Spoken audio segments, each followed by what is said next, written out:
Greetings out there in YouTube land. This is Morrisman, and as always, I thank you for coming to my channel. Today I'm going to entitle this video, Attention Singers, Opportunity of a Lifetime. And the reason why I'm going to entitle it this is for this reason. I've always tried to come up with stuff that works for whoever I'm working with and me. You know, where it's beneficial to both parties as opposed to, hey, it's 90% you and 10% you, me. You know, so I did this in the past and I'm going to do it again. It's been a while since I've actually did this because I was in my heyday of writing in the 80s and the 90s. And then I took a break. And it's not because I ran out of ideas or what I was writing was not in demand. As you know, music styles change. And when I think the Teddy Riley era kind of ushered out, and then the Timberland era came, I kind of took a break because I'm like, I can easily write on that style of music, but I just don't want to. You know, life is about trying to do some things you want to do and not be forced to do stuff you don't want to do. And I remember appreciating Teddy Riley's drum programs. You know, the compressed snares, the cabasa, and all these cool percussions in the stereo spectrum. And that swing that, you know, that everybody was trying to emulate. And then when the Timberland era ushered in, it went from all these great snares to just a clap. I'm like, I'm out, you know. And again, it's not knocking this music. And I know that things change. Nothing stays the same. So I took a break. So I recently got back into writing because, again, I think I mentioned this to you guys. A dear friend of mine that had many hits. We played together, worked together, and wrote together on many occasions. Now his son just recently got a record contract, and he contacted me to help write some of the stuff because he said, and I quote, I want my son's stuff to have some substance, not just a big old drum sound and the synthesized beat and the bass line, and that's it. He said, I want some orchestration. I want chord progressions. I want that old school feel with the new patch or new sounds. You know, I'm like, you know, not a problem. So I finished that project because I work pretty quick. Not to be confused with working fast and sloppy. But so I wrote those songs and I'm reading some other ones. And those are kind of what I'm going to mention today. And I try to make a long story short. I'm looking for some singers. And what I will do for them, and it'll benefit me too, is you sing on my demos. You can use these professionally recorded demos as your, I guess, catalog or your repertoire. So when you searching for a record deal or just trying to get a gig, you can let people hear these songs that you sang on. So that works for you. And what works for me is I have these songs that, of course, I'm not a singer, and I would like to, you know, catalog them and have some good singers put on this. So when someone comes to me and say, well, what have you done? I can let them hear this. So it's kind of a dual purpose for you. You can use it as a way of marketing your vocal skills and then letting people hear these recordings. And for me, it's to let, you know, people in the industry to say, oh, you know, what have you written lately? And let me hear it.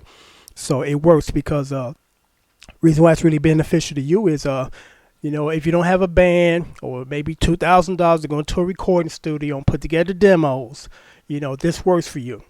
And why it works for me again, because since I can't sing, I'm not a singer, that, you know, I can show people that are inquiring about my writing skills these particular songs. So that's basically my proposal. I'll be in the Illinois area for the next 6 months, and after that I'm leaving to shoot a movie based on the Funk Brothers' life. I think I mentioned that to you guys. I'm playing Robert White. So I'll be here for about 6 months. And within that time, if you live in the Illinois suburb or Chicagoland area, we can get together and we can work on these tracks. So you have to be close enough to physically show up, because I don't do that. Send your tracks over through the internet and then come back, no. Old school, baby. We all in the room feeling the vibe and we laying it down. You know, so that's going to exclude people that don't live in this country or don't live in this state and can't physically show up. You know, so I thought I would mention that because I want to put everything out there so you understand, as opposed to, you didn't mention that, or I was under the impression of, you know, it'd be no miscommunications. And what we can do is, so let me just say the criteria for that. You have to be able to sing, you know. This is not a beginner's project, or I don't know how to do this, so I'm trying to learn. No, you have to know how to sing. And another thing that's really important is you have to be able to interpret new material, because it's easy for you to listen to something off the radio and just emulate the guy singing. But when I give you something, of course, I'm not a singer. Again, I stress that. I'm going to give it to you. You're going to hear it and say, okay, I hear where you want me to go with this, because that's how it works. So what I'm going to do is I'm going to set up a Yahoo account with Instant Messenger. And what you can do is you can send me, because I need to hear you. So, you can put together a little audition thing or whatever. And you can send it to my Yahoo, which I will put down in the subject line tomorrow, because I got to create one for this particular project. So I can send you via Instant Messenger the tracks, and I'm going to give you two versions. I'm going to give you the version with me singing with the lyrics, and then I'm going to give you a version without me singing, so you can practice on that once you learn from the first one with vocals, scratch vocals. That's how it works. And again, like I said, you got to be able to sing. You got to be honest with yourself. Say, okay, I do sing, and I sing pretty well, because it's not going to be beneficial to me or you if you can't sing, So I stress that, and I don't, by no means, please don't take that as me being negative or me being, toxic or negative, because I'm not.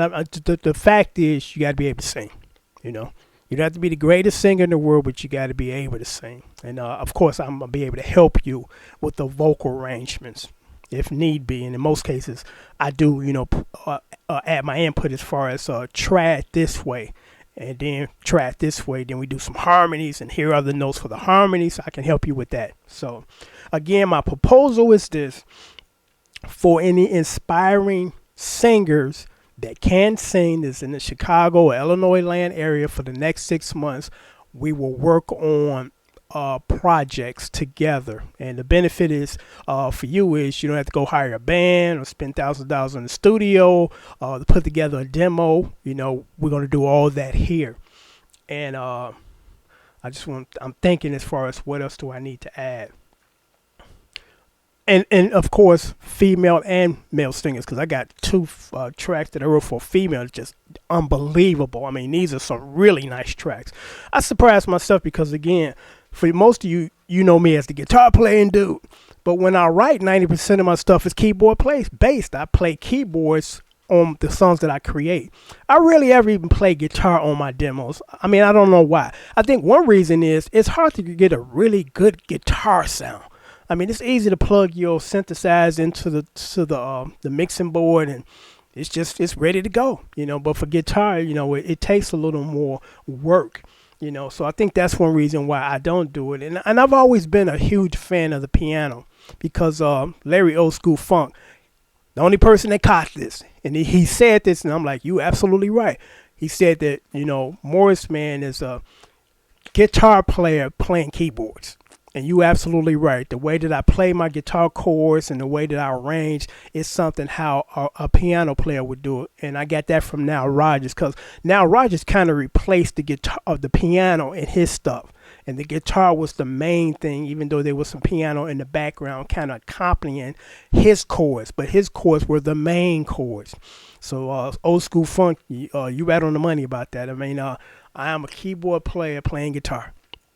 So if anybody's interested, you can inquire. You can inbox me or send me a comment, and we'll try to get this together, because this will benefit myself and you, because I'm a pretty decent, well, I ain't going to say pretty decent, I'm a pretty good songwriter, So, if you're looking to, collaborate with somebody to say, hey, I got the talent, I just don't have the technical stuff as far as going to the studio, or I know a bunch of group of musicians that are going to put together something for me to sing. This might be the opportunity for you. So until next time, take care. Thanks for watching.